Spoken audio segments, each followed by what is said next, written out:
ദീന നാട് കാണാൻ ഇറങ്ങിയിട്ട് ഒന്നെങ്കിൽ നാട് കാണാൻ ഇവിടെ പോയപ്പോ എന്റെ അഭിപ്രായമാണ്, നിങ്ങൾ യോജിക്കുമോ എന്ന് എനിക്ക് അറിയത്തില്ല. അങ്ങനെ പ്രോഗ്രാമിൽ പോയത് വായിച്ചു. യാക്കോബിന് പ്രസവിച്ച മകളായ ദീന ദേശത്തിലെ കന്യകമാരെ കാണാൻ പോയി. ദീന കന്യകമാരെ കാണാൻ പോയി. എന്നാൽ ഹിബ്ബിനായ ഹമോറിന്റെ മകനായി ദേശത്തിന്റെ പ്രഭുവായ ശേഖേം അവളെ കണ്ടിട്ട്, അപ്പൊ ശ്രദ്ധിച്ചേ, ദേശത്തിന്റെ പ്രഭുവായ ശേഖേം ഹമോറിന്റെ മകൻ ശേഖേം കണ്ടു. നിങ്ങളെ അമ്മമാരും സഹോദരിമാരും ഇവിടെ ചുരുക്കം പേരുണ്ട്, ഓൺലൈനിൽ പലരും കാണും. ദൈവം അനുവദിച്ച ചിലപ്പോൾ ഇതിന് ശേഷമാണ് ആരെങ്കിലും കാണുമ്പോൾ കേൾക്കുന്നത്. അവരുടെ എല്ലാം അറിവില്ല, വിശേഷ അമ്മമാരുടെ അറിവില്ല. ഈ പെൺകുട്ടി വീട്ടിൽ ഇറങ്ങിയപ്പോൾ ഒന്നെങ്കിൽ അമ്മ ആരെയും കൂട്ടിക്കണം, പോകാൻ പാടില്ലെന്നുള്ളതാണ്. കാരണം ഇവര് ഇസ്രായേൽ മക്കളല്ലേ, നാട്ടിലെ എല്ലാ പ്രോഗ്രാമിലും പോകാൻ പാടില്ല. പിന്നെ നിർബന്ധ ബുദ്ധിക്കാർ പെട്ടിട്ടുണ്ട്, പോയി ഞാൻ അങ്ങനെ ബില്ലുന്ന പിള്ളേര് അങ്ങനെ ബില്ല് വെക്കുകയാണെങ്കിൽ ഒന്നെങ്കിൽ തത്തുല്യമായ ഒരാളെ ഇവിടെ കൂടെ വിടണം. എന്റെ അഭിപ്രായം ആളെ അമ്മ പോണമായിരുന്നു. ഇവിടെ അമ്മ പോയതൊക്കെ ഇവിടെ എഴുതിയിട്ടില്ല. അത് വേറെ 3 പെണ്ണുങ്ങളുണ്ട്, ആയിരവച്ചമ്മയുണ്ട്, ചിന്താമയുണ്ട്, എല്ലാമയുണ്ട്. അവരെ ആരെയും വിടണ്ടേ? ഒരു പെൺകൊച്ചിനെ തന്നെ വിടുന്നതാണ് ഞാൻ പണമുണ്ട് പറയാം. നിങ്ങൾക്ക് പെൺകുട്ടികളുള്ള അമ്മമാരുണ്ട്. നിങ്ങളുടെ അനിയത്തിയുടെ വീട്ടിലാണെങ്കിലും ചേട്ടത്തിയുടെ വീട്ടിലാണെങ്കിലും നിങ്ങളുടെ വീട്ടിലാണെങ്കിലും ഒരു പെൺപിള്ളേരെ തന്നെ വിടേ.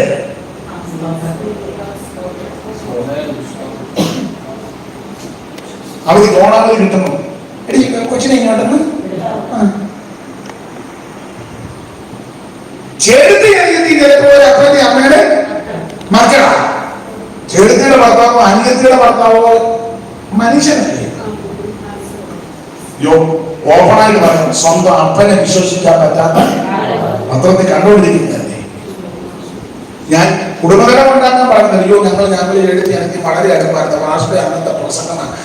എന്ത് ചെയ്ത് ആ കൊച്ചൻ്റെ കടുക് പോലും മേടിക്കാൻ അങ്ങോട്ട് കടുക് പൊട്ടിക്കണ്ട.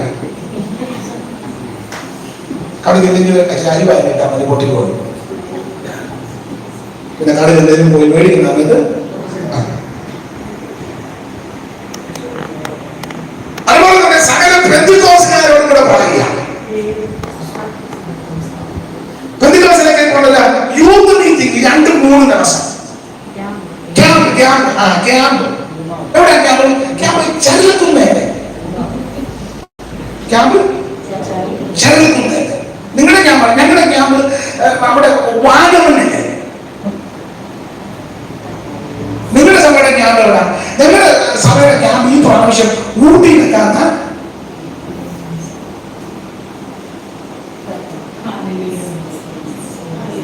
അവിടെ ഊട്ടി, അപ്പുറത്ത് ചരലത്തുന്ന, മറ്റേത് വാഗമൺ.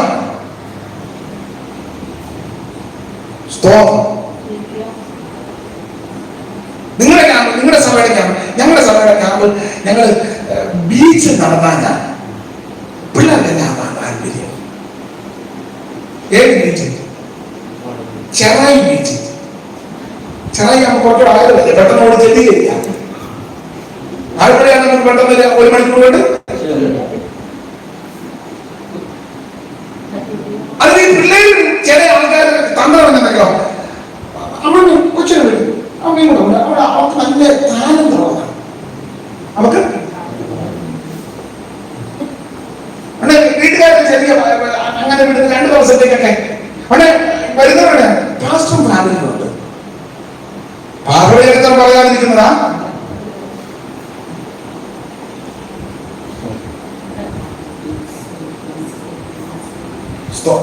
വിടാൻ വേണ്ടിയുള്ള പാസ്റ്റർ ഫാമിലി. സ്തോത്രം. ഞങ്ങൾക്ക് വേണ്ടപ്പെട്ട ഒരു ദൈവദാസൻ ഇപ്പോഴും പേര് ഞാൻ പറയാൻ, അതേപോലെ തന്നെ മോഹൻലൈനെ കാണാം. അദ്ദേഹത്തിന് 2 പെൺകുട്ടികളാണ്. അപ്പം സാമ്പത്തികമായിട്ട് നല്ല ഭദ്രതയാണ്. അദ്ദേഹം വലിയ ഉന്നത ഉദ്യോഗസ്ഥനായിരുന്നു വിദേശത്ത്. അപ്പൊ അന്ന് വിദേശത്ത് സഭയിലെ ആൾക്കാർ നമ്മുടെ കമ്മിറ്റിക്കാരും പാസ്റ്ററും നമ്മുടെ ഈ ഇദ്ദേഹത്തിന്റെ വീട്ടിൽ വന്നു. ഒരു അങ്ങോട്ട് വരികയാണ് നമ്മളെ എല്ലാവരും ഇരുത്തി കാപ്പിയൊക്കെ കൊടുത്തു, അരിവായിക്കും എല്ലാം ഉള്ളതനുസരിച്ചെല്ലാം കൊടുത്തു. നിങ്ങളെല്ലാം സന്ധ്യയ്ക്ക് വിശേഷം ഞങ്ങൾ സാറിനോട് ഒരു കാര്യം പറയാമല്ല, നമ്മുടെ പെൺകുട്ടികൾ രണ്ടുപേരും നല്ല താലന്തുള്ളവരാണ്. ഞാൻ ഈ അനുഭവത്തിൽ നിന്നാ പലതും പറയാം. നല്ല അപ്പോൾ പറഞ്ഞു ഒരു പാട്ട് കേട്ട് ചെയ്തു. അപ്പം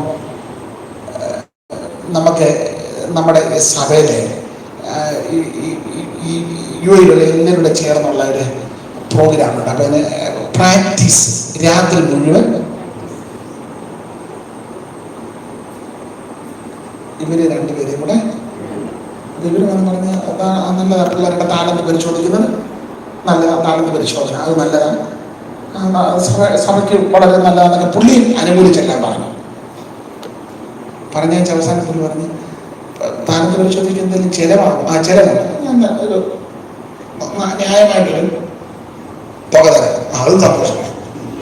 പിന്നെ ഒരു കണ്ടീഷനിൽ എൻ്റെ പെൺപിള്ളേരെ രണ്ടുപേരെയും ഞാൻ വിടുകയില്ല പരിശോധനയ്ക്ക്. അവരുടെ താലന്ത് ഞാനും മോളിയും കൂടെ പരിശോധിച്ചോളാം.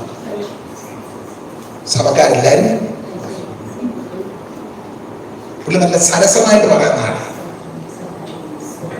ഇതിനുള്ള ചെലവിനുള്ള പൈസയും ഞാൻ എന്നാലാവും വിധം നിങ്ങൾ പ്രതീക്ഷിക്കുന്നതിലും 10 രൂപ കൂടുതൽ തരാം. താലന്ത് പരിശോധിക്കുന്നത് നല്ലതാണ്. പക്ഷെ ഇവിടുത്തെ പെൺപിള്ളേരുടെ താലന്ത് അത് ഞാനും മോളിയും കൂടെ പരിശോധിച്ചോളാം. നിങ്ങൾക്ക് വിവരവും അറിവും പരിജ്ഞാനമുള്ളവരായി ഞാൻ കേൾക്കുന്നത്. ഒരു പണക്കോ ചായ കുടിച്ചാട്ടെ, പക്ഷെ ചായ ഇറങ്ങുന്നില്ല. മനസ്സിലായോ? പാടില്ല. അല്ലെ അതുപോലെ ഒന്ന് പരിശോധിക്കാതെ ബുദ്ധിമുട്ടി നിൽക്കുകയാണ്. അപ്പനും അമ്മയും കൂടെ പോയി നിങ്ങളോട് നിൽക്കുമ്പോ പരിശോധിച്ചാൽ മതി. താലന്ത് പരിശോധന നടത്തിയ സ്ഥലമൊന്നും ഞാനിപ്പോ പറയുന്നില്ല. സ്തോത്രം. പരിശോധിച്ച് രാത്രി ഒരു പെൺകൊച്ചിനെ ഒരുത്തൻ രാത്രി കൊണ്ട് ബൈക്കിൽ വിടുക. ഇനി ബാക്കി ഞാനിപ്പോ പറയുന്നില്ല, കാരണം എന്തിനാ വെറുതെ. വല്ലാത്ത കാലമാണ്, അതുകൊണ്ടായി പറഞ്ഞത്. വല്ലാത്ത ലോകവും വല്ലാത്ത കാലമാണ്. അപ്പൊ ഈ നീനായി വീട്ടിൽ നിന്ന് ഇറങ്ങിയപ്പോ ഒന്നെങ്കിൽ തത്തുല്യമായ ആരെയും ഉടനല്ലേ അമ്മ നിന്ന്. അതുകൊണ്ട് പെൺപിള്ളേർ ഞാൻ ആരോഗ്യത്തിനൊന്നും പറഞ്ഞതല്ല കേട്ടോ. നിങ്ങൾ യോഗം കഴിഞ്ഞ അവസാനം അരിശം കയറി പോവുകയും ചെയ്യരുത്. സ്തോത്രം. വല്ലാത്ത കാലമാണ്. അതെ, 34-ാം അധ്യായം ദീനാചരിത, 35-ാം അധ്യായം, 35-ാം അധ്യായത്തിൽ ഞാൻ പറയാറുണ്ട്. കഴിഞ്ഞ ആഴ്ചയിലും എറണാകുളത്ത് സംസാരിച്ച് പറഞ്ഞു. 35-ാം അധ്യായം വേദപുസ്തകത്തിലെ ഉൽപ്പത്തി പുസ്തകം 50 അധ്യായത്തിലെ ശ്രദ്ധേയമായ ഒരു അധ്യായമാണ് 35. ഈ 35-ാം അധ്യായത്തിൽ 3 മരണം നടക്കുക. 1 8-ാം വാക്യത്തിൽ ഒരു മരണം, 2 17-18 വാക്യത്തിൽ മരണം, 3 28-ാം വാക്യത്തിൽ മരണം. റിബേക്കയുടെ ധാത്രിയായ ദെബോറ ആണ് 1-ാമത്തെ മരണം. 17-18. അങ്ങനെ പ്രസവത്തിൽ അവൾക്ക് കഠിനവേദനയായിരിക്കുമ്പോൾ സൂതികപ്പണി അവളോട് ഭയപ്പെടേണ്ട, ഇതും ഒരു മകനായിരിക്കുമെന്ന് പറഞ്ഞു. എന്നാൽ അവൾ മരിച്ചു. അത് റാഹേലിന്റെ മരണം. ഇനി ഒരാള് 28-29 വായിച്ചേ. ഇസഹാക്കിന്റെ ആയുഷ്കാലം 150 സംവത്സരമായിരുന്നു. ഇസഹാക്ക് വയോധികനും കാലസമ്പൂർണ്ണനുമായി പ്രാണനെ വിട്ടു. 35-ാം അധ്യായത്തിൽ 3 മരണം നടക്കുക. 1 റിബേക്കയുടെ ധാത്രിയായ ദെബോറ മരിച്ചു, 2 റാഹേൽ മരിച്ചു, 3 ഇസഹാക്ക്. 35-ാം അധ്യായം ശ്രദ്ധേയമായ ഈ അധ്യായത്തിന്റെ വേറൊരു വിശേഷമാണ് റാഹേലിന്റെ മരണം നടക്കുന്നത് 35-ാം അധ്യായത്തിൽ. ഞാൻ നാളെ അവിടെ ഓർപ്പിച്ചു കൊടുത്തു. പണ്ടൊരു സിനിമാ പാട്ട് കേട്ടതാണ്. സിനിമാ പാട്ടാ. ഒരിടത്ത് ജനനം, ഒരിടത്ത് മരണം. പാട്ടുകാരൻ എഴുതിയിരിക്കുന്ന ഒരിടത്ത് ജനനം, ഒരിടത്ത് മരണം. പക്ഷെ ഇവിടെ 2 കൂടെ ഒരിടത്ത്. യാക്കോബിന്റെ ജനനവും റാഹേലിന്റെ മരണം അത് ഒരിടത്ത് തന്നെ. പാട്ടെഴുതിയ പുള്ളി പറഞ്ഞ ഒരിടത്ത് ജനനം, വേറൊരിടത്ത് മരണമാണ്. പക്ഷെ ഇത് രണ്ടും കൂടെ ഒരിടത്ത് നടക്കില്ല. റാഹേല് മരിക്കുന്നു, അതിനു മുമ്പ് ബെന്യാമീൻ ജനിക്കുന്നു. യാക്കോബ് ഈ 35-ാം അധ്യായത്തിൽ വേറൊരു വിഷയം, യാക്കോബിനെ അതീവ ദുഃഖത്തിലാക്കിയ രണ്ട് സംഭവം ഈ 35 രണ്ട് സംഭവം. ഒന്ന്, തന്റെ ഇഷ്ടഭാര്യയാകുന്ന റാഹേല് മരിക്കുക, അതീവ ദുഃഖത്തിലാക്കി. ഇഷ്ടഭാര്യയായ റാഹേല് അഗാധ ദുഃഖമാണ്. എന്റെ അഭിപ്രായം അതിലും അഗാധമായ ദുഃഖമായിരുന്നു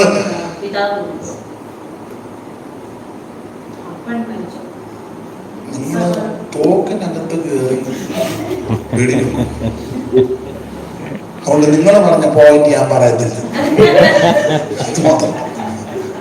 അല്ല, നിങ്ങൾ ഞങ്ങൾ പറഞ്ഞ പുള്ളി വേറൊരു വണ്ടിയാണ്. സ്തോത്രം. യാക്കോബിനെ അതീവ ദുഃഖത്തിലാക്കിയ രണ്ട് വിഷയം. ഒന്ന്, റാഹേലിന്റെ മരണം.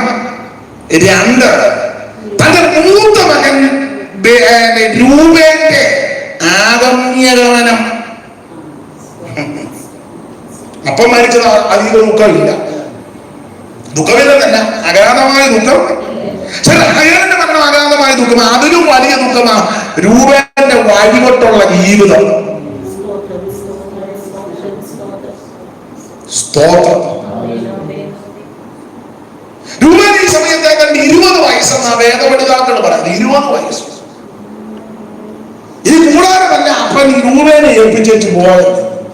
നീ മൂത്ത മോനല്ലേ, നീ ആണ് ഇതെല്ലാം നോക്കി നടത്താം. അവനാ കിട്ടിയ സമയം കൊണ്ട് വഴിവിട്ടുള്ള ജീവിതം. ആ ജീവിതത്തിന്റെ ഒരു പ്രത്യേക പദം ഇവൻ രഹസ്യമായി ചെയ്ത വിഷയം. പക്ഷെ അവിടെ വായിക്കുന്ന ഇസ്രായേൽ മുഴുവനും കേട്ടെന്ന്. 22-ാമത്തെ വാക്യത്തിന്റെ ഒടുവിലത്തെ പദം ഇസ്രായേൽ അത് കേട്ടു. ഇവൻ രഹസ്യമായി ചെയ്തതാ, പക്ഷെ മുഴുവൻ ആൾക്കാരും കേട്ടു. അത് യാക്കോബിനെ ആകാതെ ദുഃഖത്തിലാണ്. സ്തോത്രം. ഭാര്യ മരിച്ചത് പിന്നെയും സഹിക്കാം, അപ്പം മരിച്ചതും സഹിക്കാം. ഇത് പിടിച്ചു കുലിക്കിയ വിഷയമാണ്. സ്തോത്രം. ആദിജാതൻ ജ്യേഷ്ഠാവകാശം ലഭിക്കേണ്ടവനാണ്. സ്തോത്രം. അപ്പൊ അവനെ പിടിച്ചു കുലുക്കി. അതുകൊണ്ട് ആ മരണാസന്നനായി കിടന്ന് യാക്കോബ് തന്റെ പിള്ളേരെയെല്ലാം നമ്മുടെ ഭാവികാലം സംബന്ധിച്ച് അനുഗ്രഹിച്ചു വരുന്ന കൂട്ടത്തിൽ ഭാവി സംബന്ധിച്ച് പറയുമ്പോൾ രൂപനെ നീ ശ്രേഷ്ഠനാകത്തില്ലെന്ന് പറഞ്ഞു. നീ വെള്ളം പോലെ തുളുമ്പ. നിനക്ക് സ്ഥിരതയുള്ളവനല്ല, യാതൊരു സ്ഥിരത. നീ വെള്ളം പോലെ തുളുമ്പുക എന്ന് പറഞ്ഞാൽ നിന്നെ വിശ്വസിച്ചൊരു കാര്യം ഏൽപ്പിക്കാൻ കൊള്ളുക. അങ്ങനെയുള്ള ആൾക്കാരുണ്ട്, വിശ്വസിച്ചൊരു കാര്യം ഏൽപ്പിക്കാൻ പറ്റത്തില്ല. എന്നാൽ ചിലരെ നമ്മൾ അവരെ സാധിക്കും പള്ളി കണ്ടിട്ടാലും പള്ളി കണ്ടിക്കണോ മതി പറഞ്ഞു. ചിലരെ ഒരു കാര്യം ഏൽപ്പിച്ചാൽ നമ്മൾ പിന്നെ ടെൻഷൻ എടുക്കുകയും, അല്ലെ ചിലരെ നമ്മളൊരു കാര്യം ഏൽപ്പിച്ചാൽ കൂടെ നമ്മൾ വിളിച്ചു വെക്കണം. എങ്ങനായി എന്നാ അവര് ആയിക്കൊണ്ടിരിക്കുക. ചിലപ്പോൾ നടക്കാനും നടക്കാതിരിക്കാനും സാധ്യത. എന്നാൽ ചിലരെ നമ്മളൊരു കാര്യം എങ്ങനെ മിണ്ടാതിരിക്കാൻ ഞാൻ ശരിയായിട്ട്. ഞങ്ങൾക്ക് ഒരമ്മയുണ്ട്. അപ്പൊ അമ്മയുടെ മോൻ എന്നോട് പറഞ്ഞതാണ്, നമ്മുടെ അമ്മച്ചിയുടെ ഒരു കാര്യം ഏൽപ്പിച്ചാൽ അമ്മച്ചി ഏറ്റാൽ നമ്മൾ പിന്നെ ടെൻഷൻ എടുക്കുക. അത് പ്രധാനമന്ത്രിയെ കണ്ടാന്നല്ലോ അമ്മ കാര്യം. എന്നാൽ ചിലര് യാതൊരു സ്ഥിരതയുള്ളവരല്ല. അവർക്ക് എങ്ങനെ അവരുടെ ജീവിതം തന്നെ എങ്ങനെയാണെന്നൊരു സ്ഥിരത. ചില പറഞ്ഞ മരുന്നെടുത്ത് വെച്ച് അങ്ങനെ നമുക്ക് ജീവിക്കാൻ പറ്റുമോ? നമുക്ക് ലക്ഷ്യമില്ലേ? വിശ്വാസത്തിന്റെ നായകനും പൂർത്തി വരുത്തുന്നവനുമായ യേശു. നമുക്കൊരു ലാക്കില്ലേ? ലാക്കുണ്ട്. ശുശ്രൂഷയെ പറ്റി നമുക്കൊരു ലാക്കുണ്ട്. ജീവിതത്തെ പറ്റി നമുക്കൊരു ലാക്കുണ്ട്. നമ്മുടെ ജീവിതാവസാനത്തെ പറ്റി ഒരു ലാക്കുണ്ട്. ലക്ഷ്യമില്ലാത്തവർ രക്ഷപ്പെടുക. പിന്നെ എന്റെ ലക്ഷ്യം ഇതാണെന്ന് എപ്പോഴും വിളിച്ചു പോകുന്ന നടക്കുക. അതിന്റെ ലക്ഷ്യം ഇതാണ് എന്റെ സ്തോത്രം. അവൻ രൂപൻ രഹസ്യത്തിൽ ചെയ്ത വിഷയം ഇസ്രായേൽ എല്ലാം അത് കേട്ടു. പിന്നെ ഈ 32-ാം അധ്യായത്തിന്റെ ഒടുവിൽ ഇസഹാക്ക് മരിക്കുമ്പം ഇസഹാക്കിന് 2 പിള്ളേരും ചേർന്ന് അപ്പനെ അടക്കി. ഒരല്പം കൂടെ കേട്ടിന്ന് വായിച്ചാൽ റോസിലേക്ക്.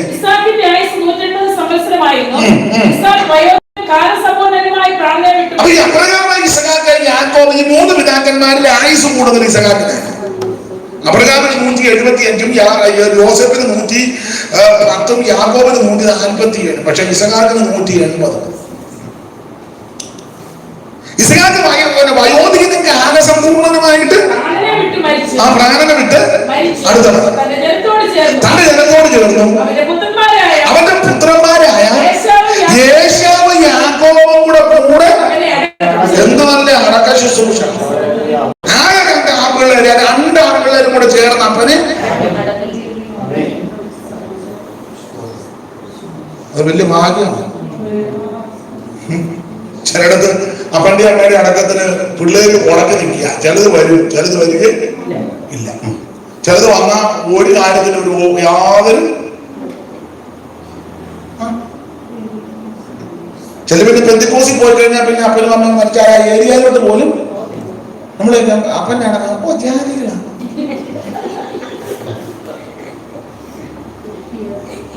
ഇതിനെ ആറ്റി തള്ളിയിടണം.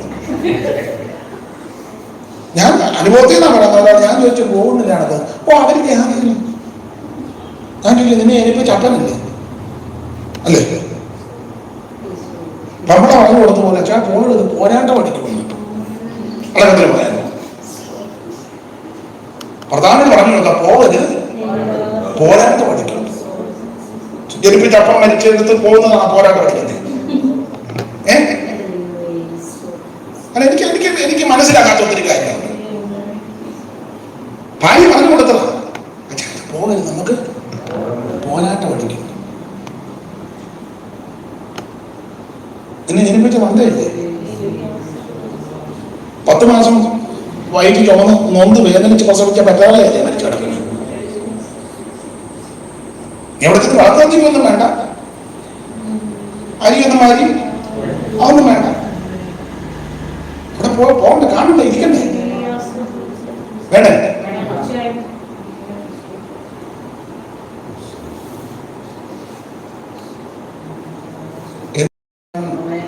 മഴ പിടിച്ചതുകൊണ്ടാണോ സ്തോത്രം?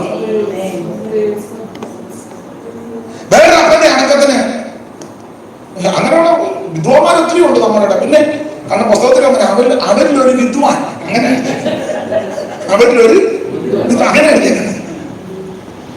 ഞാനും ഉണ്ട് അവിടെ. സ്വന്തം അപ്പം മരിച്ചു കിടക്കുന്നു. അപ്പൊ അവര് പറഞ്ഞൊരു ഫോട്ടോയ്ക്ക് വാ. പുള്ളി ഇടങ്ങി നിൽക്കുക. എന്ത് ചെയ്താ പുള്ളി അടുക്കത്തില്ല, പുള്ളി ഇടങ്ങി നിൽക്കുക. അപ്പം ഞാനിവിടെ പറഞ്ഞു ഫോട്ടോ എടുക്കും. വേണ്ട, എനിക്ക് ഫോട്ടോ ഒന്നും. അപ്പൊ പിന്നീട് മനസ്സിലായി ഫോട്ടോയ്ക്കൊക്കെ നിന്ന് കഴിഞ്ഞാൽ പിന്നെ ഇത് എന്തെങ്കിലും കൊടുക്കണ്ടേ, കൊടുക്കില്ലേ?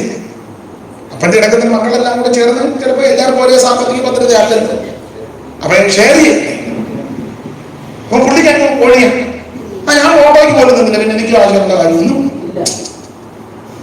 അതുണ്ട് പുള്ളിയുടെ ബുദ്ധി.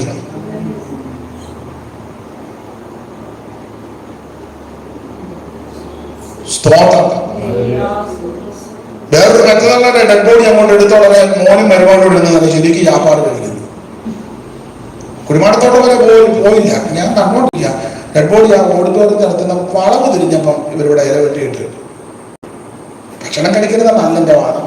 അത് തെറ്റാണെന്ന് ഞാൻ പറയുന്നത്. എന്നാലും ഉണ്ടല്ലോ, അല്ലെ അതുപോലെ രോഗികളോ ക്ഷീണിതരോ വയ്യാത്തവരാന്ന് ചിലപ്പം സെമിത്തേരിലോട്ട് പോകാൻ ഒക്കത്തില്ല. അത് നമുക്കറിയാം. ചില മക്കൾക്ക് ഒക്കത്തില്ല, വയ്യാത്തവർ. അല്ല അതുപോലെ അസുഖമാണ്. ഇതൊരു കുഴപ്പമില്ല. മുമ്പ് പ്രസവിച്ച അമ്മയുടെ ഡെഡ് ബോഡി അങ്ങോട്ട് കൊണ്ടുപോവുക. നീ കഴിച്ചോ, നടക്കിയതിനു ശേഷം അതല്ലേ മര്യാദ. എനിക്ക് തന്നെ യോജിക്കാനൊന്നുമില്ല. അപ്പൊ നിങ്ങൾ പറയാം താൻ യോജിക്കണ്ട, ഞങ്ങളിങ്ങനെ തന്നെ നാളെ പോകുള്ളൂ. താനല്ലെങ്കിൽ പല കാര്യത്തോട് യോജിക്കാറാണല്ലോ. സാമാന്യ മര്യാദയില്ലേ? നമുക്ക് ഇതിന്റെ ധാർമ്മിക ഉത്തരവാദിത്വം കടപ്പാടില്ലേ?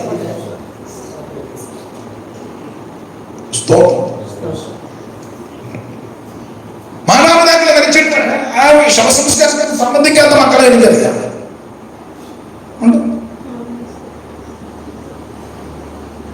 അത് ഇവര് പെന്തിക്കോസ് മറ്റവര്.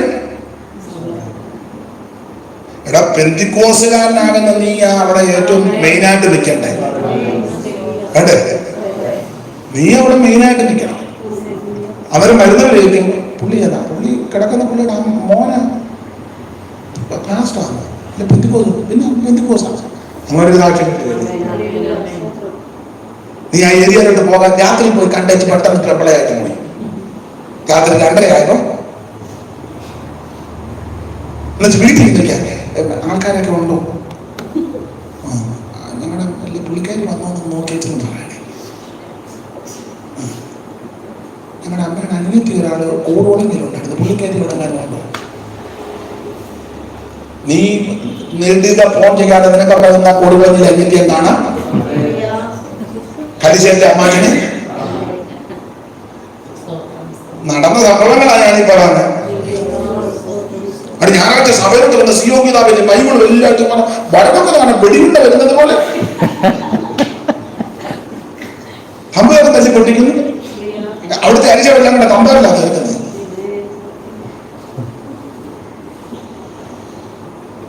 ഇവിടെ ഇസഹാക്ക് മരിച്ചപ്പോൾ എന്ത് മാതൃകാപരമാണ്. യേശാവും യാക്കോബും കൂടെ ചേർന്ന് അപ്പനെ എന്തോ ഭാഗ്യം. ചിലപ്പോൾ CSIക്കാരായിരിക്കും, മാർത്തോമയായിരിക്കും, കാത്തലിക്സ് ആയിരിക്കും, അല്ല റോമൻ കാത്തലിക്സ് ആയിരിക്കും, യാക്കോബ് ഓർത്തഡോക്സ്, ഇവാഞ്ചലിക്, മാർത്തോമ, ഹൈന്ദവർ ആരും ആയിക്കോട്ടെ. പക്ഷെ മരണം വിട്ട് തരംതിരിവ് പാടില്ല.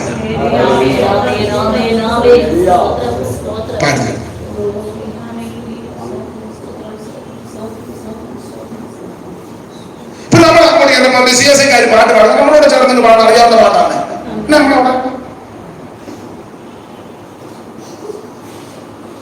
കുശുക്കും കുഞ്ഞായ്മയുള്ളതൊക്കെ നടക്കുന്ന കാര്യങ്ങളാണ്, പാടില്ല. നമ്മൾ അങ്ങോട്ട് ചെന്നപ്പോ അവര് പാടിക്കൊണ്ടിരിക്കുക.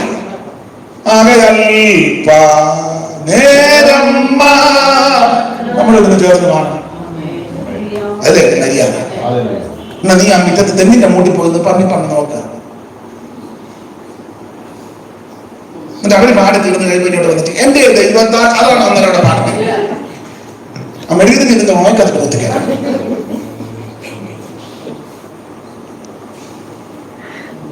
അല്ല, എന്നെ അതിന് മറുപടി പറയണേ. മരണ വീട്ടിൽ തരംതിരിവ് പാടില്ല. ഡെഡ്ബോഡി കിടക്കുമ്പോഴല്ല ബാർഗൈൻ ചെയ്യുന്നത്.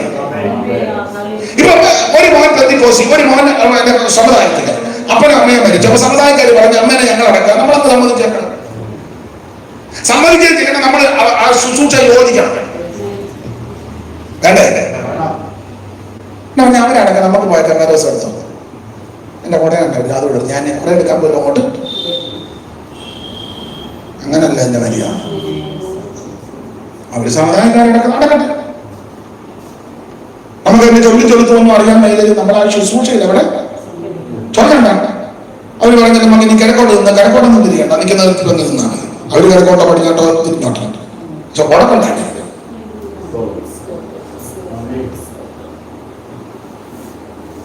മനസ്സിലാകുന്നു. അതെ, ബാക്കി ഞാൻ പിന്നെ പറയാം.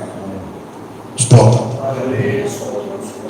നമ്മളെല്ലാത്തിനും മാതൃകയോടെ കൊണ്ടുപോകണം. അവരെ കണ്ട് നമ്മൾ പഠിക്കില്ല, നമ്മളെ കണ്ട് അവർ പഠിക്കണം. എന്ന് പറഞ്ഞാൽ അവിടുത്തെ ആചാരവും അനുഷ്ഠാനത്തോട് യോജിക്കണമെന്നില്ല. വേദപുസ്തകം നിരക്കാത്ത കാര്യങ്ങളോട് യോജിച്ച് ചെയ്യണമെന്ന് അന്തി പറഞ്ഞത്. ആ ശുശ്രൂഷയിൽ, ആ ദുഃഖത്തിൽ അവരോടുകൂടെ അത് കഴിഞ്ഞ 5:41 പോയി പങ്കെടുക്കരുത്. ആ പാസ്റ്റർ പറഞ്ഞായിരുന്നല്ലോ എല്ലാത്തിനും കൂടണം, അതുകൊണ്ട് ഞങ്ങള് 40 നിർണ്ണയിക്കപ്പെടാനല്ല ഞാൻ തന്നെ.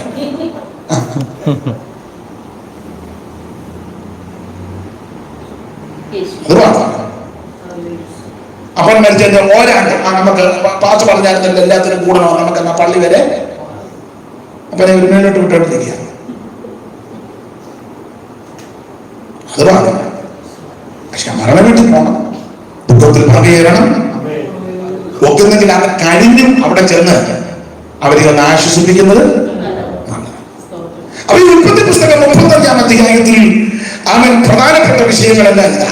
ഈ 35-ലാണ് ബെന്യാമീന്റെ ജനനം. അത് ഞാൻ അടുത്ത ആഴ്ച നമുക്ക് ദൈവം അനുവദിച്ചാൽ ചിന്തിക്കാൻ, കണ്ണടയ്ക്കാൻ പ്രാർത്ഥിക്കാം. എല്ലാവരും പ്രാർത്ഥിച്ചാട്ടെ, എല്ലാവരും പ്രാർത്ഥിക്കാം. വിശ്വസ്തരും വിശുദ്ധരുമായി ജീവിക്കുവാൻ, ദൈവത്തിന്റെ കൃപയിൽ നിറയുവാൻ എല്ലാവരും പ്രാർത്ഥിച്ചാട്ടെ. ദൈവത്തിന് മഹത്വം, ദൈവത്തിന് മഹത്വം, ദൈവത്തിന് മഹത്വം, ദൈവത്തിന് മഹത്വം, ദൈവത്തിന് മഹത്വം, ദൈവത്തിന് മഹത്വം, ദൈവത്തിന് മഹത്വം, മഹത്വം. വിശ്വാസം പ്രത്യാശയും സ്നേഹം പ്രതിജ്ഞയും വിശ്വാസത്തോളത്തിൽ നിന്നകന്നിടുന്നേ. വിശ്വാസം പ്രത്യാശയും സ്നേഹം പ്രതിഷ്ഠയും വിശ്വാസത്തോളത്തിൽ നിന്നകന്നിടുന്നേ. വിശ്വസ്തത മനുഷ്യരിൽ നമ്മെ കൂടുന്നേ. നീ വരും നാളിൽ ഭൂമി വിശ്വാസം കാണുമോ? വിശ്വസ്തത മനുഷ്യരിൽ നമ്മെ കുറയുന്നേ. നീ വരും നാളിൽ ഭൂമി വിശ്വാസം യേശുവേ നീ എപ്പോൾ